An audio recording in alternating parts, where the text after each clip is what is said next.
Cole. You're kidding. Just one shot? They're not all zombies, Doug.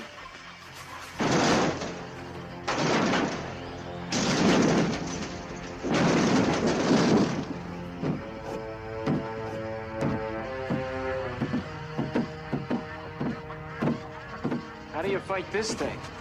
Maybe we could drown it in A1 sauce.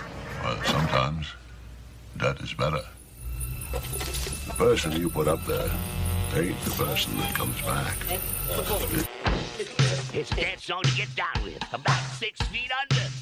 Get down. Ooh, I love this song.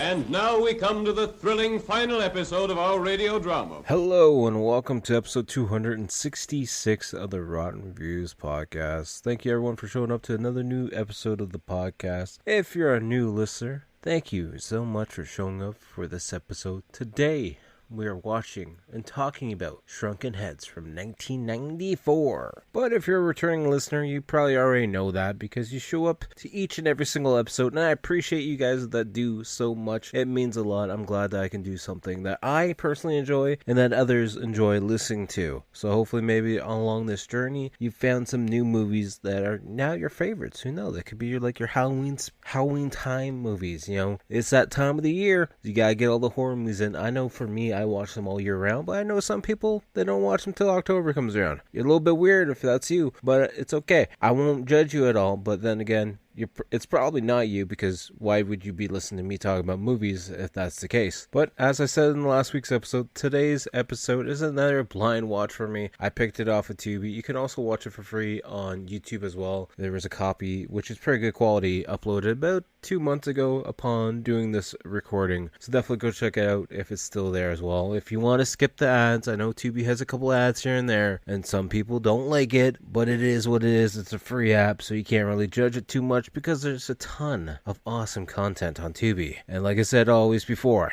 if you want to sponsor me, Tubi, go right ahead. I would be totally okay with that. I know it won't happen because I don't think you sponsor any podcasts, but that's totally fine. But before we do get into the podcast episode at hand, let's do a little bit of housekeeping like we like to do each and every single week. Housekeeping? Don't think you're sleeping. Housekeeping? You come back in an hour. Housekeeping, you want towel? More towels. Need sleepy. Housekeeping, you want mint for pillow? Please go away. Let me sleep for the love of God. So the one thing that I ask you guys to do each and every single week, if you're listening to the episode, if you're a new listener, whatever it might be, if you could be so kind and leave a rating on whatever podcast platform you're listening on. If it's Apple or iTunes, leave a review. If Castbox, if they have something, I don't know, whatever podcast platforms there are other than, you know, Apple and Spotify and maybe Amazon Music. I don't know. I don't use Amazon Music. But if you're on Spotify, feel free to leave a star review. If you want to be really nice, you can leave like a 4-star or like a 5-star. That'd be pretty cool. If you want to leave a 1-star or 2-star, it's okay. It's fine. I'll be a little bit upset. I hope Michael Myers doesn't come haunt you at night, but that's besides the point. I guess I'll just have to deal with it. But the main thing that you guys can do that helps out the most, aside from leaving reviews and whatnot, is just hitting that share button on whatever podcast platform you're listening on. If you could hit that share button, if it's, you know, once a year, once a month, every single episode, I don't care. It doesn't matter to me. But, you know, if you could just hit that share button at least once, at least, you know, a little bit of hope and joy in my heart to keep the podcast growing. So if you could do so, I appreciate it. And if you guys want some more free content, make sure to follow me on all social media accounts. All the links are down below in the description, but it's at Typhonstein on pretty much anything and everything. We're on X, Threads, TikTok, Facebook, Instagram. But above all else, make sure to check out the YouTube channel, because You got hours upon hours of free content. I upload old episodes of the podcast every single Monday. I have new gaming videos dropping every single Wednesday. I've been doing daily shorts. We have community posts where I do the On This Day in Horror posts, which you can also find on the Rotten Reviews Instagram page, which will be linked down below as well. But there's a ton of free content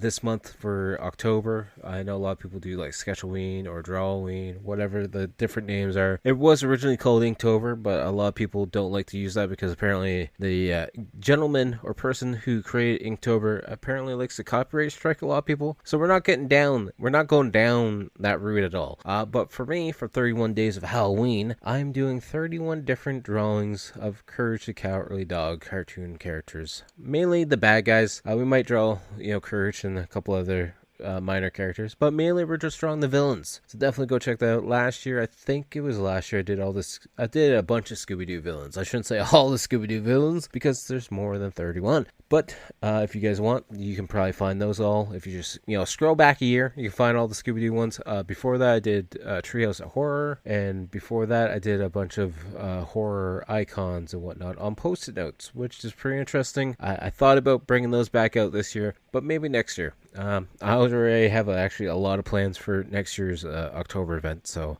we'll see. I have it all wrote down. I'm actually been planning a lot of things ahead and writing it all down. I'm using my big boy brain. I'm at least trying to. But the last thing that I'm going to promote and talk your ear off about, definitely go check out the CWC Canadian Wrestling Championship page on Instagram and Facebook. Been doing some more content, been talking about Halloween Havoc and some other wrestling events that happen in the month of October, so definitely go check that out. And I think I'm done ranting and raving about that stuff. I'll also, one last thing, if you want, the link's down below. You can check out the TeePublic site. On the TeePublic site, we have the podcast t-shirt. I have a John Candy t-shirt, as well as a Charlie Brown Predator mashup t-shirt as well. Like the alien predator, not like a sexual predator. Just so you guys are aware. It's not Michael Jackson or anything like that. No, that joke's old, right? Alright, so enough of all that stuff. Let's start talking about the movie at hand. The reason why you guys are here, if you're a new listener, you decided to search this movie up to see if anyone's talking about it, or if you're a returning listener, you just have them all pre-saved to listen whenever you have time. We are talking about Shrunken Heads from 1994. This movie is a horror comedy for an hour and 26-minute runtime. It has a 5.1 out of 10 on IMDb, 31% on Rotten Tomatoes, at 2.7 out of 5 on Letterboxd. 77% of Google users have enjoyed this film. Initial release date was May 1st, 1994. It apparently had a budget of $800,000. And, of course, it's Richard Band, Charles Band, Full Moon Entertainment film. So you pretty much know what you're getting before you even getting it, just so you're aware. Is it Full Moon Entertainment or Full Moon Features? I feel like they had both titles at one point in time, or the company was known as both at one point in time. I could be wrong on that one though. Maybe it's one of those weird things where you think it was one thing, but it was never really that thing, like the Bernstein Bears. Maybe it's that kind of effect. I don't know. The description for the movie, as read on IMDb: when 3 New York kids are murdered, the local Haitian voodoo priest reanimates their shrunken heads to exact revenge. Complications arise between one of the heads and his former girlfriend. Sounds like a weird description.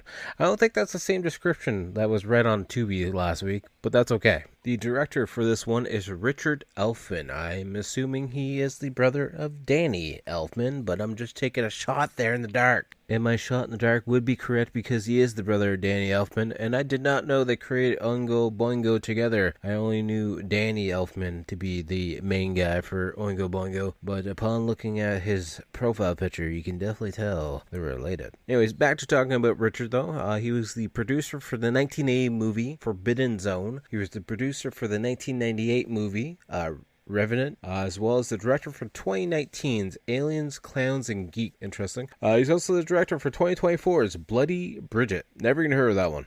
Well, actually, to be honest with you, I haven't heard of any of them. Forbidden Zone sounds familiar, but I don't think I've actually ever seen it or know anything about it. We're just going to jump over to the writers for this one. The writers are Charles Band and Matthew Bright. Of course, we could obviously talk about Charles first. We've talked about him numerous times over the years, or over the last few episodes, to be honest with you. Producer for 1989's 13 Nights of Elvira, Puppet Master. Producer for 1984's Trancers. Producer for 1992's Dr. Morbid, as well as producer for 1990's Phantoms. Producer for 2025's Cutter's Club. He's got like 7 movies just alone in 2025.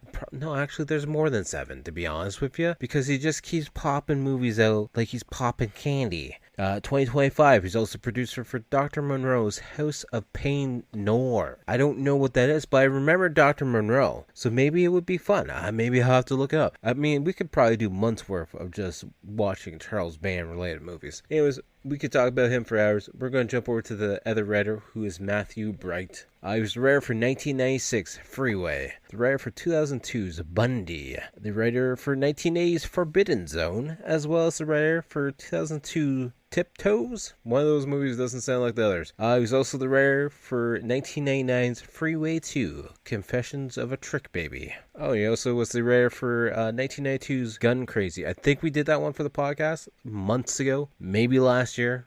Not gonna lie, time is a concept that I don't understand, because I can't believe that I've already done 260 some episodes of this podcast. Just feels like last year that I started it. Clearly not. We're going to talk about a couple of the cast members. The first one we're going to talk about is Julius Harris, who's playing Mr. Sumatra. He was also Tee-Hee in 1973's Live and Let Die. He was Inspector Daniels in 1974's The Taking a Pendulum 1, 2, 3. He was the Gravedigger in 1990's Dark Man, as well as Bowen in 1976's King Kong. Next person we're going to talk about is Meg Foster, who's playing the character of Big Mo, which seems odd, but we'll go with it, because we haven't seen the movie yet, so we know nothing about it. Anyway, she's Holly in 1988's They Live. Great movie, by the way. Love that movie. Keith David and Roddy Piper. Such a good movie. Piper doesn't get enough credit for the movies he's in, like that and Frogtown. I don't remember any of his other movies, to be honest with you. And Keith David, he's just a legend on his own. She was also Evil Lynn in 1987's Masters of the Universe. She is Miss Martin in 1989's Leviathan. As well, in 2012, she played a character called Margaret Morgan in The Lords of Salem. And another movie we're going to talk about in 2022, she was with Tony Todd, where she played the character Mary in Hellblazers, which we did that on the podcast maybe like 10-15 episodes ago. You should definitely go check that out. That was actually an enjoyable movie from what I can remember, because I've watched so many movies that I haven't even talked about on the podcast. I watch a lot of movies while I'm working on artwork, which is understandable, and a lot of them are just background noise, so I kind of pick up on little things here and there, but not on the full thing. The tagline for this movie is, "They're superheroes from the heads to their necks." Alright, that's kind of lame, to be honest with you. I did get it, the Shrunken Heads, but no, not a good tagline. Apparently in the trivia section, which I thought was interesting, Meg Foster has cited that Big Mo as one of the best characters she's ever played. Alright, a personal preference, I guess. I don't know her other acting experiences, so I can't really judge them, but you know, maybe she had the most fun on this movie, who knows. I'm sure working with Charles Band and everyone else is probably a fun time. Who knows? But with that being said, let's get started on the movie at hand. I didn't mention this earlier, but if you're a new listener, I talk about the movie from start to finish and hit all the points in between that interest me. So that means this is going to be a spoiler-heavy episode, as is every episode of the Rotten Views podcast. But, you know, this movie came out in the 90s. 1994 to be exact. So if you don't want to be spoiled on a movie that came out in 1994, feel free to pause it now. You can watch it on Tubi or you can watch it on YouTube if you want to skip the ads. I leave that up to you. Or you can just sit back, relax, listen to me talk about the movie, and I'll either make you really want to go watch the movie, or you'll be okay with skipping it. That's your judgment call at the end of this. So this is your only warning. I'm going to be starting the podcast here in a minute and talking about the movie. So if you don't want to be spoiled, you know what to do. If you're at home, though, sit back, relax, get comfy. Hopefully this is an enjoyable episode for you. If you're at work, hopefully this helps you get through the day. And as I know most of you are listening in the car, going to work or vacation, wherever it might be, groceries, who knows. Just keep your eyes on the road, get to where you're going, and hopefully you enjoyed this ride. And we're getting started on the episode at hand right now. Presents Saturday Night at the Movies, the television series which each week brings you the finest in recent motion pictures. Tonight, It's okay, that's bad. Some kids are always getting picked on. Just give it back to him. And there's nothing they can do about it. Come on, you guys. Look, Sally, could you just stay the hell out of this, okay? Even when things seem to be going their way. You're trembling. The bullies won't leave them alone. And that's for putting your hands on my girl. But these kids have someone watching out for them. Those boys probably you. Someone very special. But even he couldn't save them from their fate. They're dead, but not for long. I command you, awaken. What have we here? I can't feel my body.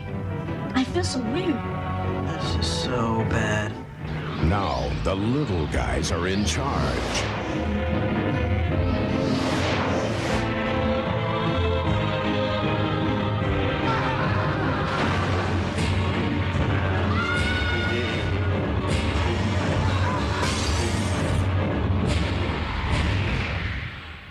Shrunken Heads.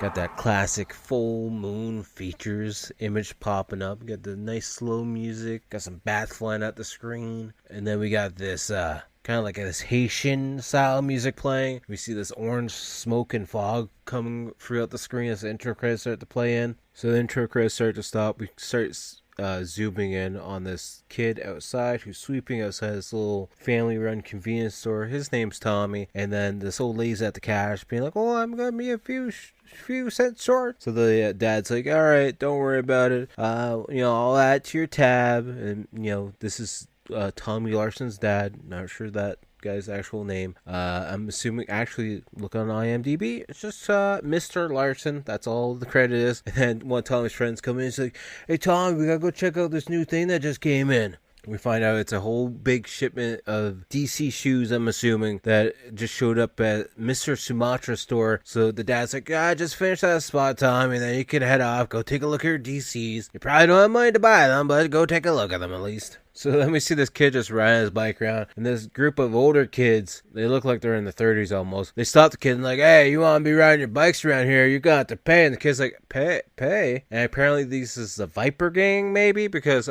the bunch of the shirts just say Vipers on them. And then this old plumber guy's like, "Hey, you guys want some trouble? I got this monkey wrench. I'll beat your head in with it." So then the Viper gang's like, "All right, fine. I'll head off down here." So then Tommy and his buddy pick up the other kid who fell off the bike or got tackled off the bike, essentially.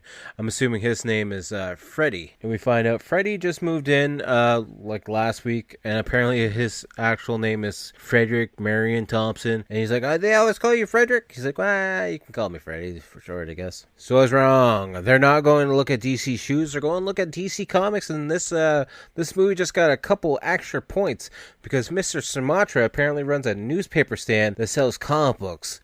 I feel like that's an American thing. As being a Canadian, I've never seen that once. Even going to bigger cities, I've never seen that once. I'm assuming that's an American thing. I could be wrong. Apparently, Mr. Sumatra has these rare jelly beans that come from his country.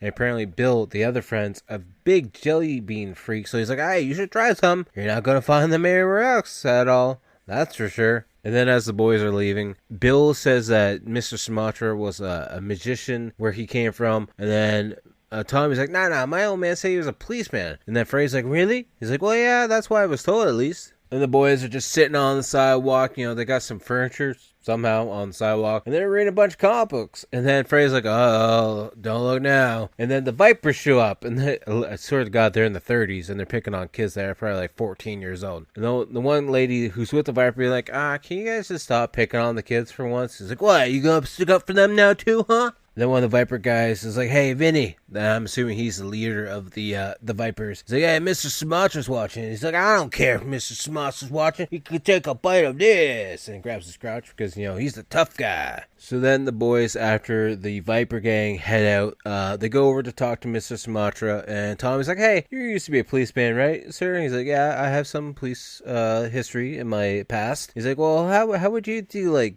jackasses like that? He's like, I would have collected information on them and then give that information to a special squad to handle them. Also, behind me, there's a bunch of nudie mags. Kids, don't be looking at them. And Mr. Sumatra keeps going on about how things were in Haiti and how, he's kind of cop enforcement, all this crap. And one of the kids is like, wow, the cops in Haiti sound very scary. He's like, yes, the cops in Haiti are very scary. And then he continues to do an evil laugh as they cut away from him. So then Sally comes in to talk to Tommy as he's working at the family store.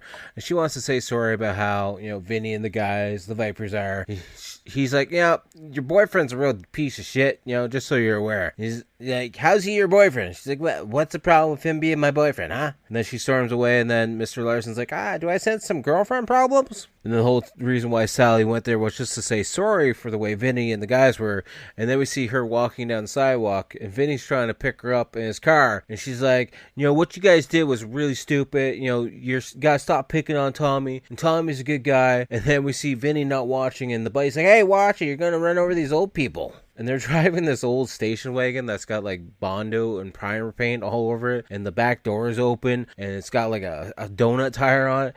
Yeah, real tough guy. Driving a station wagon of all things. And Mr. Sumatra's watching them. And then he gets some like dust in his hand and blows it towards the car. And it's like this blue shiny effect. It hits the car. And then the car just starts speeding away. And Vinny starts freaking out being like, I don't know what's going on. And then they crash the car into some garbage cans. And apparently stalls it out. So then we see the guys all sitting around, and Bill's like, the Vinny and the guys are going to come after us. And Tommy's like, aren't you tired of them coming after us? They've been coming after us since, kindergarten. So we're assuming that Vinny and these older 30-year-olds are all the same age, or maybe they've been held back a while. But then Freddy's also like, I've only lived here for 3 days, and I'm already tired of them, to be honest with you. Then the other guys leave the room, and then Tommy's looking at the mirror, being like, yeah, I'm a real badass. So she's flexing, looking at Superman posters all over the wall, his Batman figures. And then Sally's like, hey, Tommy, I'm by my side. And he's like, yeah, hey, how's it going? He's like, what you doing up there? Nothing, how about I let down the fire escape exit so you can come up and hang out in my bedroom? And we've come to find out that Sally came over because her parents are fighting again, and she just couldn't handle it, and she just wanted to get out of the house for a while. And she's also there to let Tommy know that she's done seeing Vinny because she thought Vinny was going to be able to grow up and change, and of course he doesn't want to change at all. And she's like, I like somebody else too. Now he's like, great, I'm sure he's a real lucky guy. And then she's like, he's a really nice guy. He works really hard in his dad's grocery store. And he's like, wait, that's me. And then we have Sally and Tommy doing a little awkward kissing session on the fire escape exit balcony. And then Bill starts walkie-talking and be like, Tommy, toot, cook, hey, bud, pick up the CB radio. Vinny and the boys are like robbing Mrs. something's car. Like, they pretty much got the hood popped up. They're taking stuff out of the engine. I guess fix their own car. So then Tommy tells Sally, he's like, I got my recorder. I'm going to go record Vinny being an asshole because I ain't scared of him anymore.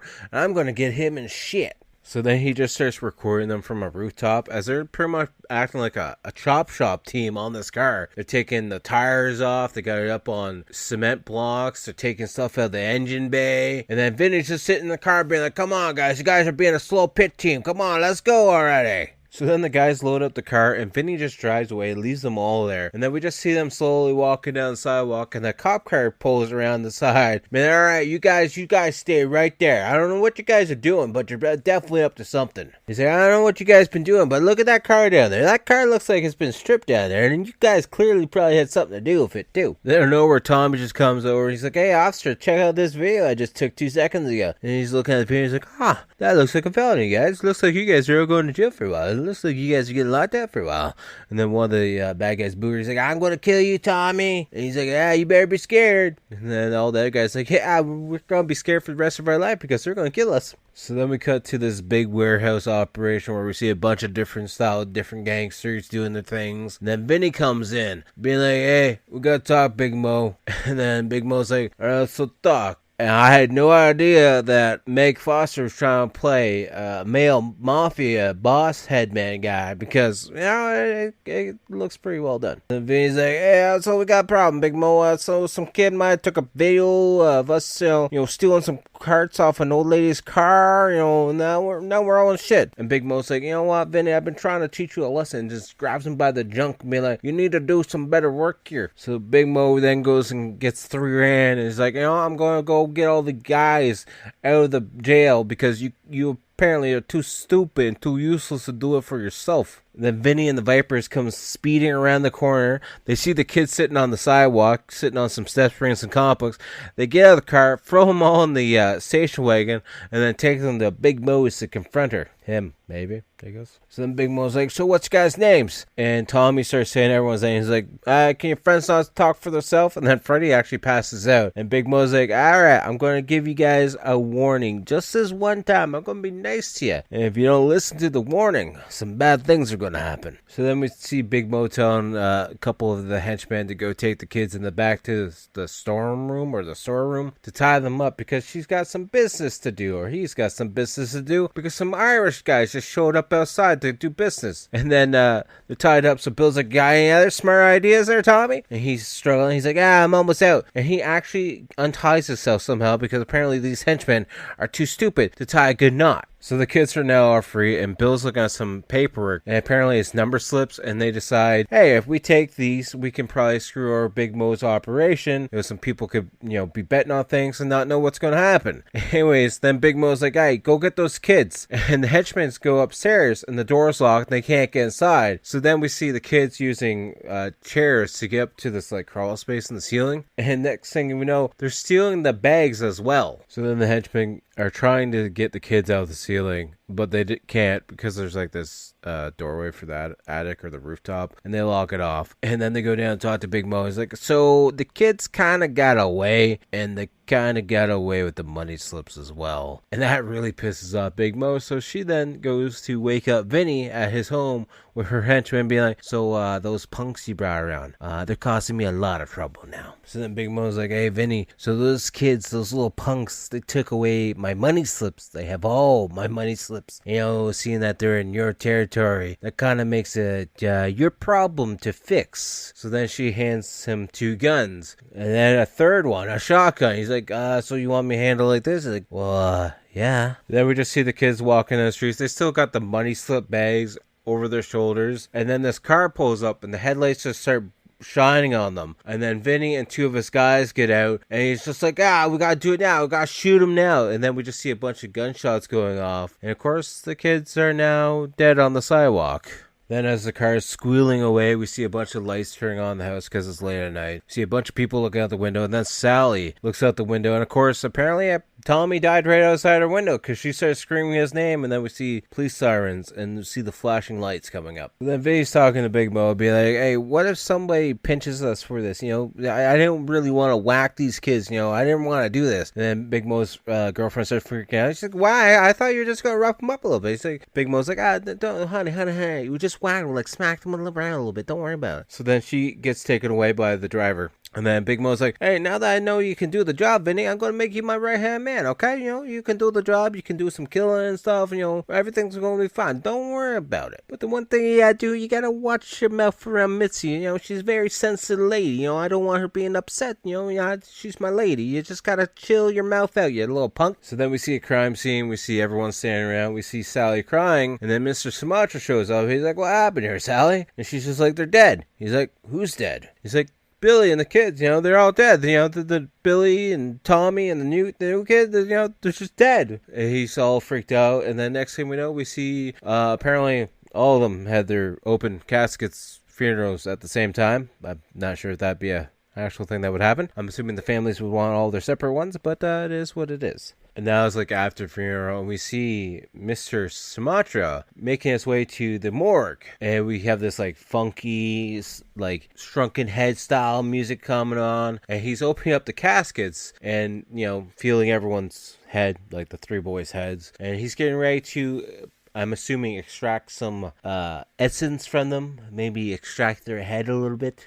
And then he opens up his giant medical bag, and he has this giant meat cleaver inside of it, or like bone cutting saw. And then we see him making his way back to his apartment, where there's a cauldron in the middle of the room, there's a dead chicken hanging off the door, and there's a goat hanging from the ceiling above the cauldron. He's definitely a voodoo doctor. And the music that Elfman does for this scene, it actually is really enjoyable. It helps out the scene a lot. And the fact that, they clearly were working here to get their, credits up higher, make their career a little bit more of a thing. I think that's a really cool thing in this movie that Danny Elfman, and I'm assuming Richard as well, the brother, had a part in the music as well. So the music in this movie is so far really awesome. It actually helps set the mood a lot. And then we see Sally walking down the street. It's the next day or sometime after, and then she runs into Vinny. And he's like, I just want to stop and say, I'm sorry about, Tommy and the other two kids, I don't know what happened to them. She's like, yeah, sure you don't. And then Vinny's like, I didn't like the guy.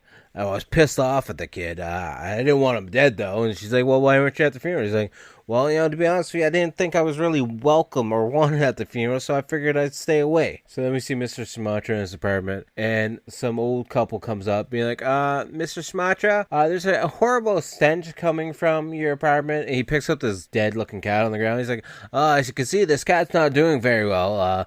The cat doctor said he'd be very well soon, so, just don't mind the smell for a while, okay? And then he goes back into his apartment, and we see the severed head of the three boys, and then he also puts the black cat inside the cauldron as well. We now see him preparing the shrunken heads. At first in the cauldron they were like normal sized heads, and now he's like doing some of the makeup and stuff on them, and he pricks his finger. He's in his Haitian voodoo costume gear, I guess you could say, and he's pricking his finger, getting some blood, pouring on top of the kids' heads, and doing all the the stitching in the mouth and everything else, and getting ready to bring them back alive, essentially. So we see him awakening the skulls, and of course the first one to wake is Tommy. And Tommy's like, I can't feel my body. He's like, well, you're just a spirit right now at the point in time in a little shrunken head. And then Mr. Sumatra's trying to wake up Bill, and then Tommy's like, well, maybe he wants to stay dead.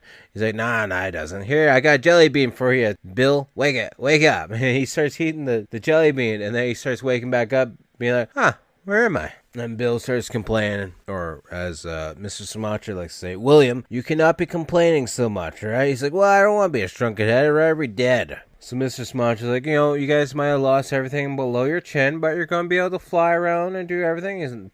Bill's like, what are you going to do? Hit us with a golf club? He's like, nah, you got to use your mind a little bit. So then he picks up Tommy and just throws him in the air, being like, use your mind. Come on, just think about where you want to fly. And then he starts throwing the other two kids up, and they all just start screaming because they're just floating heads just trying to control themselves. So then Mr. Sumatra's like, you guys are going to be safe in my condominium, and you guys are going to work on your powers so you can, get your revenge on those dumbasses. And then we cut to 1 year later. So we see the Vipers going into Mr. Larson's little convenience shop being, look, Mr. Larson, it's that time of the day again. It's time for you to pay up. And he's like, we're going to take these drinks too. You don't mind, right? Because it's kind of hot outside. He's like, yeah, take the money. It's, the sight makes me want to puke. Go away. So Booger goes to drop off the money to Vinny, and Vinny's like, hey, so did you deal with Mr. Sumatra yet? He's like, I don't really go around that guy. He's like, hey, he's the only one that's not kicking some money back for being on the block. You need to go do it and get the money,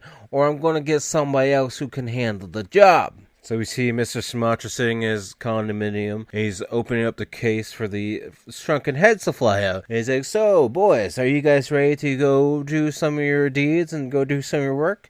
And they're like, yes, master. He's like, all right, well, go out and play around with your powers and see how everything goes. So we see some guys trying to rob this lady, and she's trying to fight off with some mace and some other things. And then we see the three heads coming down the alleyway at them. Billy now has vampire fangs for some reason as his power. Tommy now has electricity that flows around him. And out of nowhere, Freddy does a little spin, and next thing you know, he's got a switchblade in his mouth. And we see them come down. They slice the one guy's throat with no problem. The other guy's like, hey, what's the matter, guy? And then we see Billy biting the guy's neck as Tommy is electrocuting him. And then out of nowhere, Freddy just comes in for the kill shot. Then after they get done doing that, they're flying around a little bit. And then Tommy's like, all right, you guys are going to wait for my return. So then he flies down to Sally's apartment and flies in because apparently she sleeps with the window open the whole time. And he's just a severed, shrunken head floating around her as she's sleeping.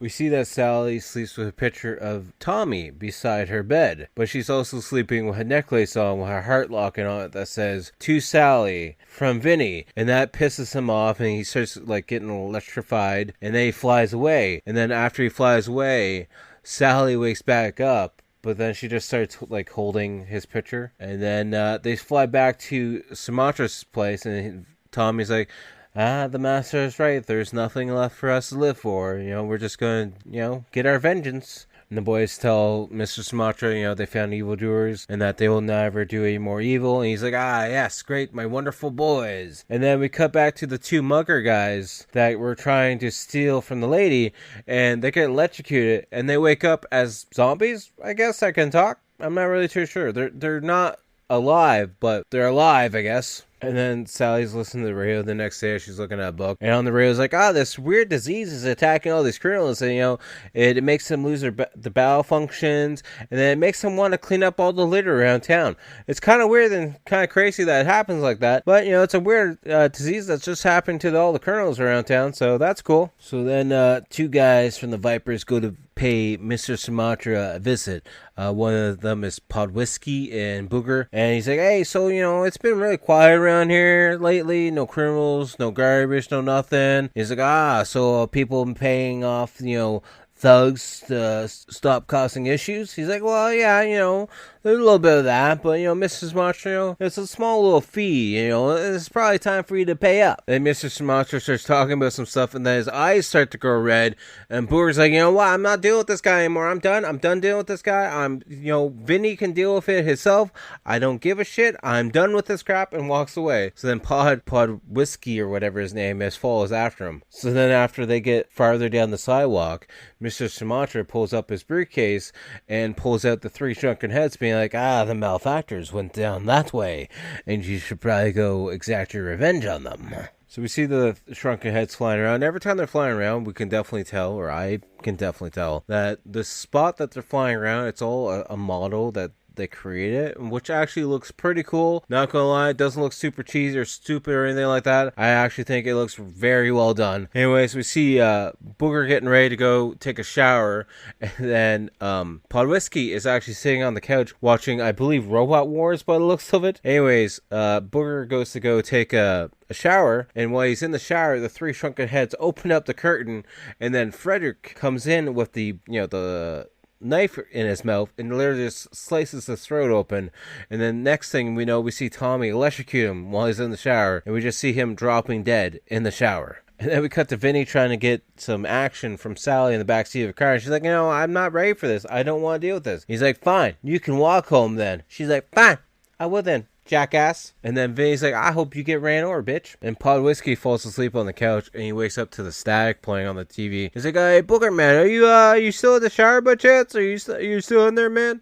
You've been in there for 3 hours. I don't know the time because I fell asleep, but I'm assuming it's been 3 hours. So then Podwhisky goes to check on Booger Man in the shower, and we find out he's dead. Well, he's got like that zombie look face going on, but he's also got the cut growing across his throat. So then Polly's like, oh man, I don't know what's going on here. And then next thing you know, he turns around, gets grabbed by Booger Man, who's like choking him out. And then Tommy flies in and starts electrocuting his head. So then we see Vinny sitting outside the apartment complex where Sumatra lives. He's just honking the horn, yelling up for him. He's like, hey, Sumatra, where is Podwhisky and Booger? I know they came over here to talk to you, and I haven't seen them since. He's like, your doomed little henchmen are in the alleyway over there. So then Vinny goes to check on, and we see Podwhisky's got his vest on backwards, and he's like, I'm just over here weeding the garden. You want to help us weed the garden? And Vinny's just like, what the hell happened to you guys? And Booker goes forward to talk to Vinny, being like, Mr. Sumatra wants to see you now. And as he opens his mouth,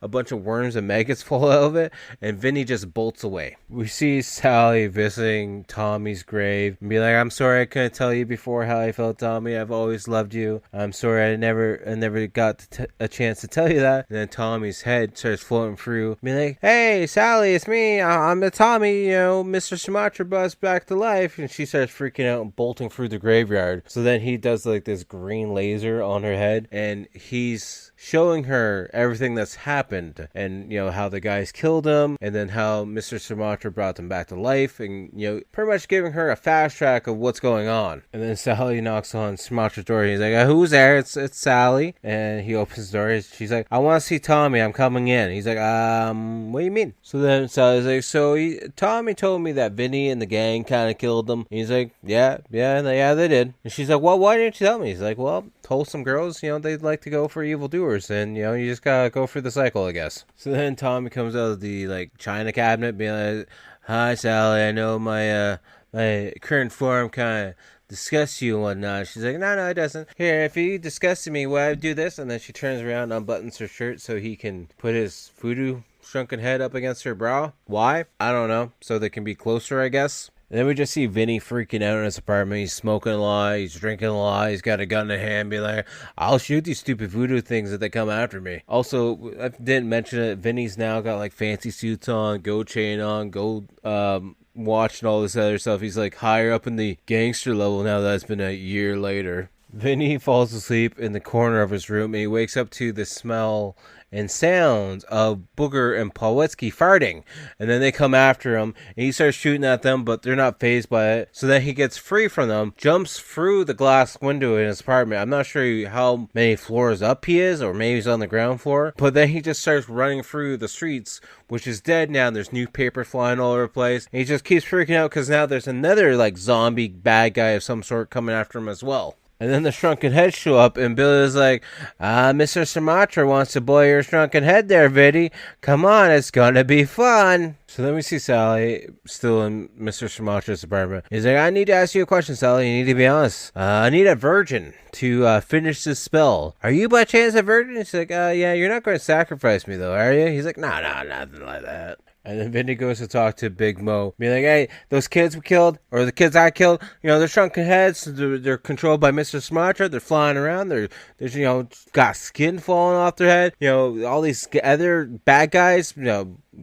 Pawlitsky and Booger, they got skin falling off their head, and they're coming after me. They're like zombies. I don't know what's going on here, Big Mo. You gotta handle it. And then the lights start to flicker a little bit, and then there's some banging at the door, so Big Mo tells one of her henchmen to open the door. He opens the door and gets shot right in the head by Mr. Sumatra. And he's like, hi, how's everyone going? You guys are all welcome to my condominium for some zombie vacation time. And then all these zombies started coming in and started attacking all the mafia people. And Sally walks into the room in her white dress for the ceremony with the three boys spinning around doing their voodoo cycle above her head. And Sally's like, all right, guys, let's get the job done here now. And Mr. Sumatra's like, hey, guys, boys, you can't be doing the killing here. We got to do it back at my condominium. And then Big Mo's like, hey, you got to call these stupid things off. And Mr. Sumatra's like, not happening.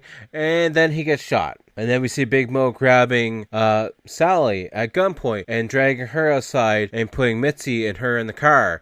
And they're getting ready to take off altogether with Vinny. And then we see Vinny driving down the road with the girls in the car. And Mitzi's freaking out. She's like, hey, it's those stupid kids that we killed a year ago. They're coming back from the dead. And Mitzi's like, you told me you didn't kill them. You told me you just whacked them around a little bit. And Big Mo's trying to calm down his lady, being like, hey, he's just got some working a lot of hours. He's just a little stressed out. Doesn't know what's going on. He's fine. And then we see Mr. Sumatra getting in a car with some zombies. And they're chasing down Vinny and the gang, I guess you could say. And then we see this white prison bus that's just called the Temple of Apocalypse, and there's a guy being like, you brothers and sisters ready to be cleansed with the Temple of the Apocalypse? And everyone's just cheering as the bus driver is just drinking while driving. No big deal. And then a car accident happens. The bus goes off the road into the water. And Mitzi's like, oh my God, all those people. And he's like, I hope some of them can swim, I guess. So we see Mr. Sumatra and the boys finally catching up to Vinny and the gang in the car. So he sends the boys out to attack Vinny and the gang. And we see Freddy with his knife in mouth starting to slowly eat away at the tire of the car. So Big Mo hears the sound outside. So she goes to shoot outside at Freddy's head, and that's when Bill comes in and just starts biting her wrist, and she starts freaking out trying to beat him off, but it's not working out so well. So Big Mo pulls out a shotgun. She actually shoots Bill's shrunken head out of the sky, and then Freddy goes to hide from the shotgun shell and accidentally gets ran over by the car, apparently. So then we just have Tommy left. He's the last shrunken head, and he's lighting up as he's in front of the car, and he torpedoes himself through the windshield of the car and right into Vinny's mouth, which causes the car to crash. And then we see Vinny walking out of the car, like holding his throat, as Tommy's head is still inside him as he's getting electrocuted. And then we see him bashing the back of his head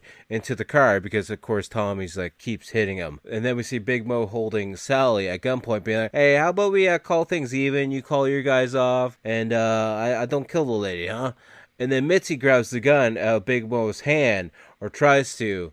And then Tommy is now free from Vinny's mouth, and he just electrocutes Big Mo straight in the forehead. So then Mitzi's like, so what are you guys' plans with me? And Mr. Sumatra's like, you, fleshy one, can go wherever you please. You just gotta do me one favor and not mention anything that's happened tonight. She's like, hey, no problem at all. Thanks a million. I'm just gonna take off now down the sidewalk. So then as they're heading back to the apartment, they stop. They pick up Bill's head. And Mr. Sumatra accidentally runs over Freddy's head because Freddy's head already got ran over once, but it's no big deal. And then Sally's holding the severed heads, or shrunken heads, inside the car, being like, can you fix them? He's like, well, of course, I fixed them once already. I can do it again. See them back in Mr. Sumatra's apartment, and Big Mo is wrapped up pretty much like a mummy, and Mr. Sumatra's making Sally the new caretaker of the severed heads. The shrunken heads, I should say. I don't know why I keep saying severed heads. They're severed, but they're shrunken heads. Anyways, they do their little cantation, little spell book, and then we just see a shot of the city as then Sally is standing on the balcony, in her white dress still. Then the music starts to pick up. We see the boys, shrunken heads, in the sky, and then they just fly away, and then they fly back at the screen, and then the outro credits start to play, and that's the end of the movie. I gotta say it was an interesting movie. Definitely the soundtrack, the music that Elfman does is great in this movie. It's spot on. It does the movie so well. The effects of the shrunken head, pretty neat, decent concept. The cast is pretty fun as well. All in all, I think it's a pretty fun movie. Nothing crazy, nothing amazing. The fact that the shrunken heads, when they kill somebody, they turn into clean zombies, I guess you could say. Because they're zombies, but they want to clean everything and they lose control of their bodily functions. I thought that was a kind of interesting aspect. On the Rotten scale out of 10 on this one, I'm going to give it, I think a solid 6. I think a 6 is fine. I was thinking of 5.5, but I'm going to be nice to give it a 6 because the music, the fact, the comic book stuff at the beginning, and the whole concept of the movie, it's just an enjoyable one. Definitely, I would definitely at least check it out once. And I mean, if you're a Full Moon Features fan, I'm assuming you've probably already seen this one. But if not, I would definitely recommend checking it out at least once. Which brings us to a point in time where we gotta pick what we're watching next week. Next week, we're gonna watch another movie that's on Tubi because why not? We like using Tubi a lot. This one is from 1979. But okay, IMDb says 79, but when you pull it up on Google, it says it's 83. So it's somewhere between the two. But we're going to watch a Microwave Massacre. A man kills his wife in a drunken rage. He then disposes of her body by cooking and eating it, which gives him a taste for human flesh. This one's going to be an interesting one. There's a main reason why I'm picking this one, and it's not because of the amount of nudity in it. There's a lot of boobage. I'm very interested in talking about the lead actor in this one, and I'm going to leave that spoiler stuff till next week. So hopefully you guys will check that one out. Like I said, if you want to watch it, you can watch it for free on Tubi. It's also on YouTube as well.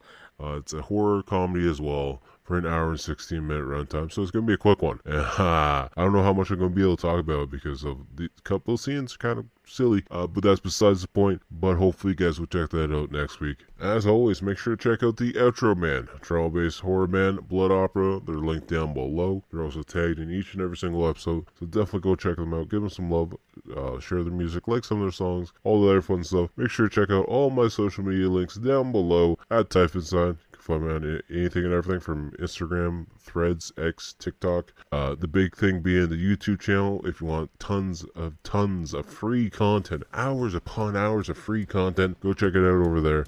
We got the community posts, we got various shorts, art videos, gaming videos dropping every single Wednesday, old episodes of the podcast every single Monday, and there's just so much free content to keep you guys busy for weeks upon weeks. So definitely go check that out. And as always, I'll talk to you guys all later. Peace.